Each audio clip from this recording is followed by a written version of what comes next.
Guys, we gotta talk. Hey, what's going on, everybody? Welcome back to another Black Desert Online video for console. In today's video, I want to talk about Calpheon Ball. I contemplated a lot whether or not I wanted to make this video, but then I decided that, one, people need to know about the content of the Calpheon Ball, what was talked about, and two, we need to talk about console. So without taking up too much more of your time, let's get into the video.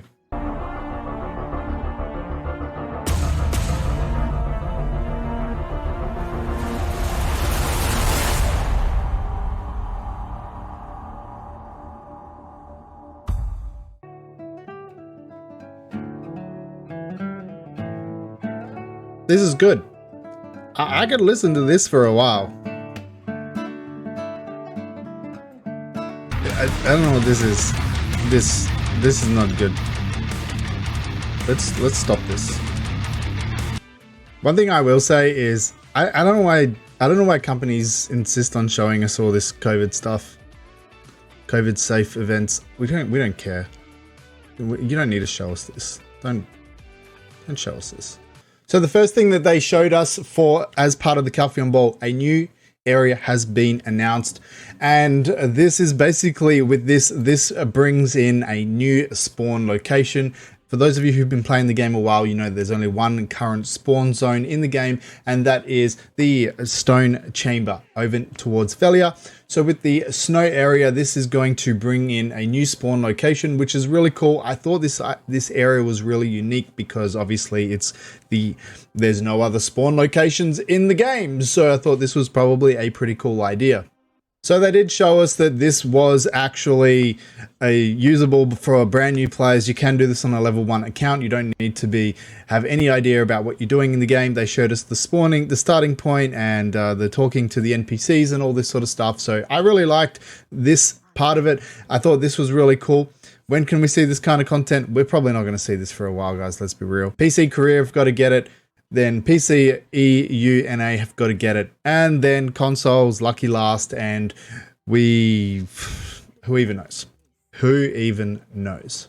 But for the area itself, I thought it was really cool. I liked it, and I'm looking forward to getting this content in the game. So next up, what was announced was 2 new item slots. There hasn't been any item slots been announced since 2015, and they have decided to add in 2 more, and these come in ways of artifacts. And these artifacts don't boost AP/DP stats like that, or even just hidden AP/DP. These boost things like your accuracy, your evasion, your HP, even possibly boosting the attack damage of certain skills. These artifacts can be upgraded and transfused to create different effects, essentially. What this puts into my mind is, why do we need this? Think about it like this. Every single area that we have in the game right now is possible without this gear, without these artifacts. So it begs the question, is there content coming to the game that is unplayable, undoable, unachievable without these artifacts? What is the purpose of the artifacts, and why are we getting them? That is the question that everybody should be asking themselves, because we don't need them as of the content in globally right now, as of the content in the game. You don't need these artifacts. So why are they adding them to the game, and what content is possibly coming that would warrant the need for these artifacts? If there's no content coming, these artifacts could possibly be completely useless. They did announce a new mount as well. The mount is going to be for the shy only. As of right now, it's for the shy only. They said they possibly would consider allowing it for other classes, but as of right now, it's a shy only mount, and it is a llama. Let me know what you guys think about this. Ice fishing is going to be a thing. We don't know. I think it's going to be shy only. I don't exactly know. Could be for all classes, but they only showed a shy fishing in an ice hole. So that could be a thing that's coming. Guys, I'm letting you guys know some of this stuff as well, because it's interesting to see what we have to look forward to. However, we're not going to see this content for a long time. So I feel like I'm doing you guys a favor by telling you this information, but at the same time, I feel like I'm wasting your time telling you this because it's going to get your hopes up for absolutely no reason. So don't sit here waiting for this stuff. Just know that it's coming at some stage. With the new area comes in some new grind spots. This includes the Labyrinth. The Labyrinth is a like a tunnel, basically a tunnel system with many different small grind spots that many players can join and grind. And when enough players go in, essentially what you can do is you can go and kill a boss that spawns, and then you can get a lot of rewards and go back to your grind spot. You have another grind spot called the Void, and then you also have the Mountain of Eternal Winters, which has its own areas to grind as well. They announced the Labreska helmet, which is the equivalent of Fallen God's helmet. We are meant to be getting the Fallen God armor with Odalita. I don't expect to be seeing Odalita in console now until February. We're going to talk a little bit about that in a little bit later, but the Fallen God helmet has been added. Well, it will be added. It's coming to a global at some stage. Something for us to look forward to as well. With the Fallen God helmet, essentially what you're going to be able to do is Griffin or Guyth at C10 will be upgradable to the new Fallen God helmet, the Labreska helmet. With that as well, they also announced a new sub weapon, the BlackStar Sub Weapon. Now, this is a little bit of a, I don't know about this one, guys. The stats really don't look much different than the Kudum, the Pen Kudum here. I mean, granted that it's all in Korean, so we don't really understand it that much, but the stats look very similar. And I feel like the Black Star is going to come out on top because of the extra monster damage. But in saying that as well, I really don't think that there is going to be a major difference between a C20 Kudum with the monster damage that you get from it and a Pen Black Star. I don't feel like, if for some reason somebody does manage to get a C20 Kudum, I really feel like making that jump to Pen Black Star is just not going to be worth it. Snowboarding. We can snowboard. Snowboarding is going to be a thing now with the snow biome. Yep, that's right. You're going to be able to find yourself a plank of wood and scoot down their mountains just like that. Awesome. Great. Let's move on. They did leak a new class coming out. Not what people were thinking. Guys, when certain YouTubers are speculating on what classes are coming out or what they think is coming out, it is speculation. It is their opinion. We don't need the entire BDO community going around going, oh, there's a Wukong class coming out at Calpheon Ball being announced. Because then we get shit like this happening when thing gets announced, you guys all get shut down and feel like absolute idiots because you guys were all wrong going around telling everybody that there was a Wukong class coming out, when in actual fact, that's not what's happening.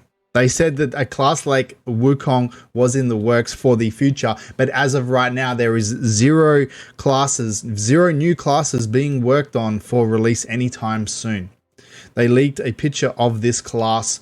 Looks like some kind of female warrior double-handed sword type thing. I noticed the dragon on the shoulder, and the helmet there does look like some kind of, I don't know, Chinese dragon type mask on the face there, but really, who the hell knows? I noticed the hair there, the long kind of outfit. It could even be a male class with long hair. We don't really know at the end of the day. It's just what I can see. Back in the day, you know, thousands of years ago, I'm pretty sure some male warriors used to wear high heels. Probably not very practical, but in terms of the style in certain outfits, I guess men used to wear heels. I guess nothing much has changed in 2021. A couple of things here that they announced was PvP King of the Hill, where you could do like capture the flag, I guess kind of like capture the flag type of deal where you're doing PvP. I think this is really cool. Feel like this is going to really make console suffer unless performance gets sorted out. But again, this content is not going to be for a long time down the track. But it's nice to see this kind of thing in the works. They announced some kind of ranking here, guys. I don't really know exactly how this works, but it looks like some kind of class ranking. Probably not what we spoke about in a previous video, but definitely looks like a ranking system per class. In terms of live contents, guys, in terms of life skill reworks, nothing was really talked about. That got pretty much shut down. And we know that they're working on reworking the life skills, but it's not going to be happening anytime soon. In terms of plans for the Great Ocean content, again, nothing really in the works anytime soon. There's no plans to make Port Rat useful or anything like that. So, who knows what's happening with that. The Monster Zone rework, Camasylvia and Dreighan, they said that they have no intention of increasing these zones. They said that the zones are valuable enough because they dropped the pity pieces, well, not the pity pieces, but they dropped the infinite potion pieces in Camasylvia and Dreighan. So they really have no intention of buffing the value of grinding these spots, which kind of makes it a bit sad, really, because you do suffer, and you tend to, those who put in the days, the weeks, the months of grinding for these potion pieces really fall behind a lot in terms of making money to progress themselves. I really feel like this is a negative, but it is what it is. In terms of the infinite potions as well, they also said that they have no intention of making the infinite potions able to be stored in the family inventory, which doesn't really make any sense to me at all. Let me know what you guys think about that. They also showed some plans for future outfits. Now, these plans can change. This is just designs in the works, but let's take a look. I like this one. I really like this one. I thought this one's really cool.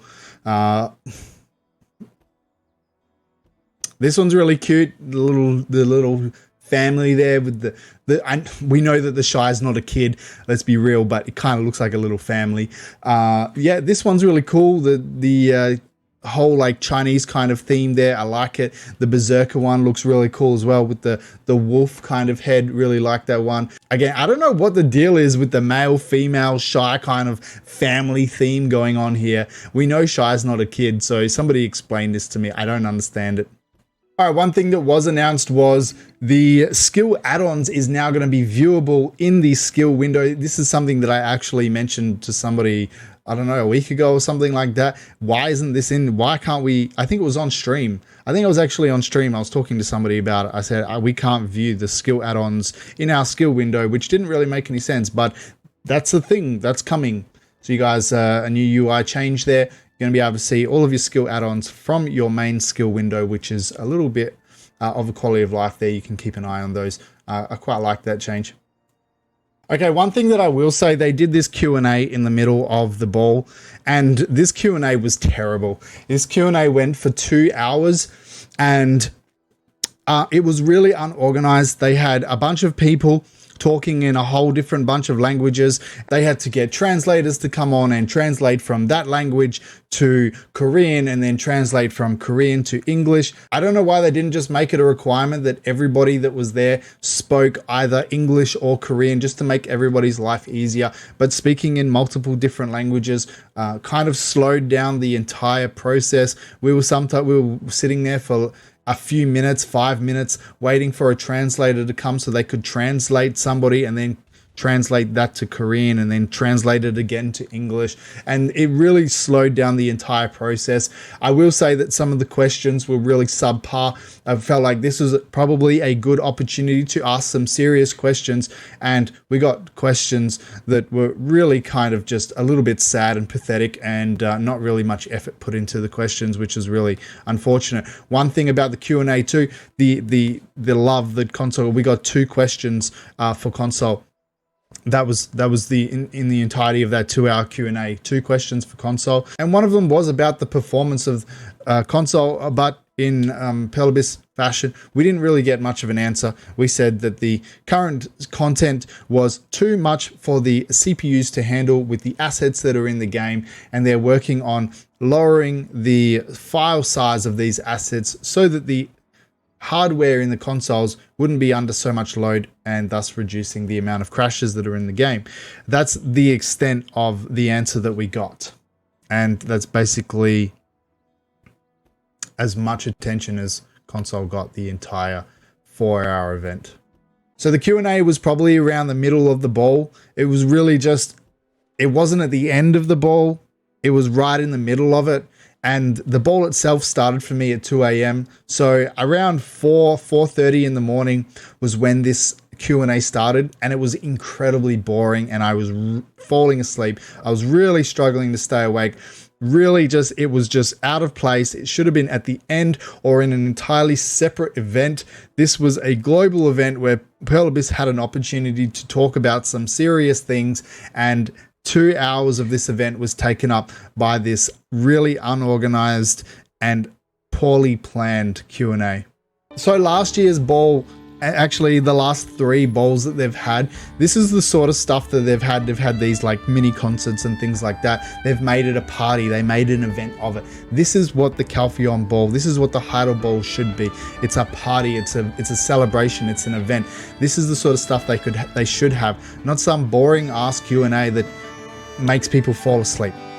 Okay, then we had this beautiful lady come on, and she was very, very, very attractive. And this woke me up. I'm not gonna lie, this woke me up. Yeah, she came on. They were talking about a bunch of stuff, and they played some Yarr. I didn't really understand it. I wish that they had explained what the hell was going on with this game and how it worked. They didn't do that.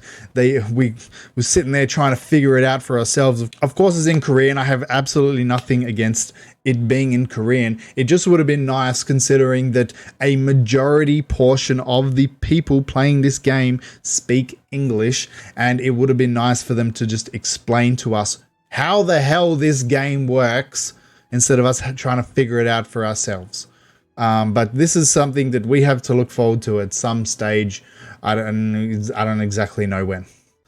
So then they did the art festival, which is a bunch of different categories for arts that people submitted, and they chose the best ones out of 3 different categories, and they selected winners. There was some really good ones in there. There was some some okay ones. I definitely felt like the second category, where the cosplay won over the Kudum lamp statue thing. I mean, you can tell why.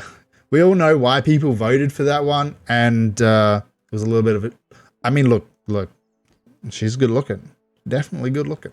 I'm not gonna lie, but let's give people credit, guys. Give people credit for their hard work. Come on.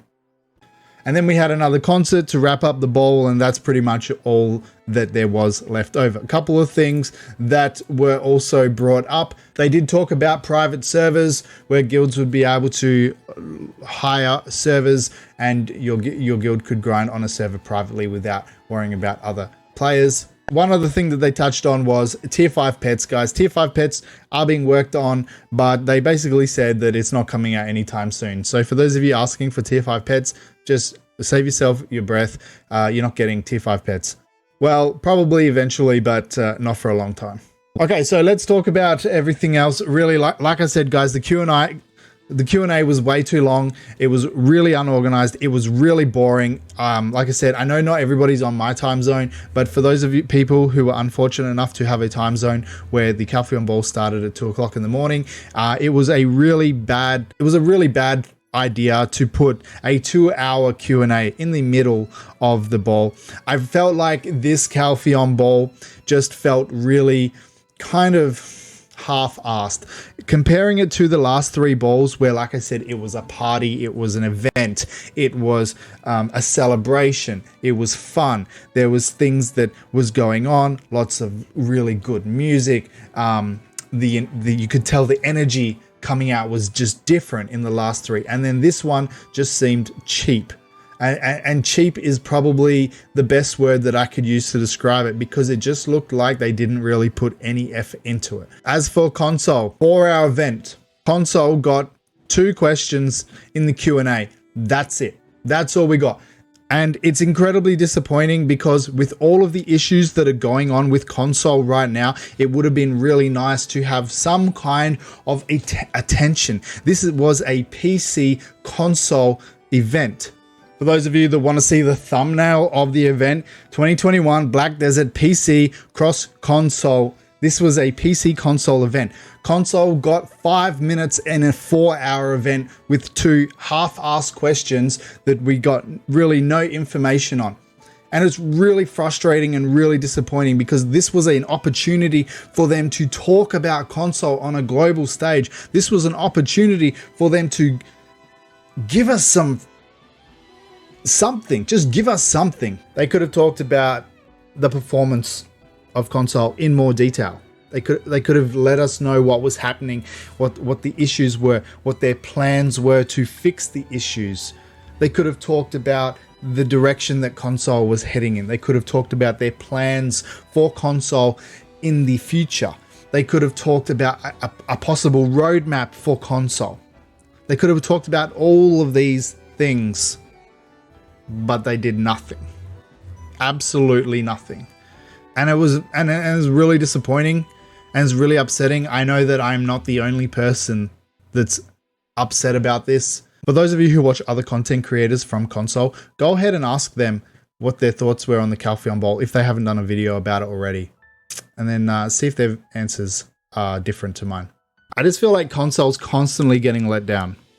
Like, you have an entire community of players here that are incredibly passionate about this game.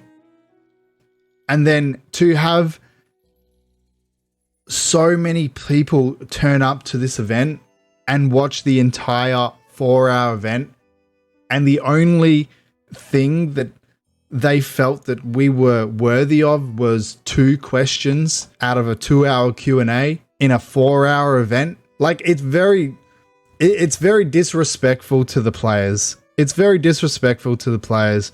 And I just feel like console deserves a little more respect.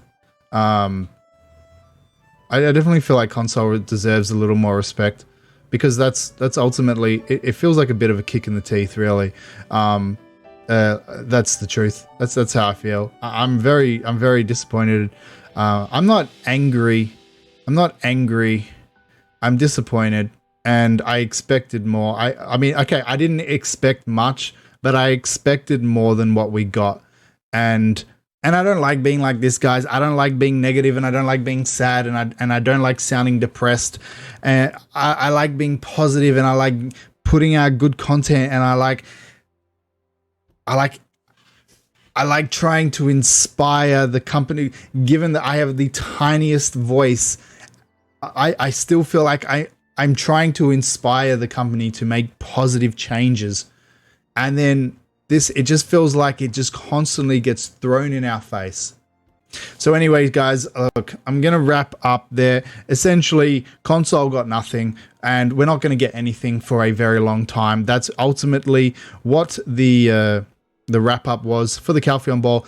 Make sure that you guys claim the rewards. There was some good rewards. If you haven't claimed them already, I will post all of the coupon codes in the comments below so that you guys can copy and paste those into your coupon claim section thing in the app. If you guys don't know how to do that, check out the video I made on how you guys can go ahead and grab that app. Alright guys, so look, I'm going to wrap up this video. There's nothing really more to talk about unless I feel like I'm just going to start repeating myself. So let me know what you guys think about the ball. If you haven't seen the ball, it's not really worth watching if you're a console player. There's not really much going on that really, actually there was nothing that happened that affected us. You can watch it if you want, but enjoy, I guess. Don't forget to hit the like button, subscribe to the channel, guys, and I'll see you in the next video.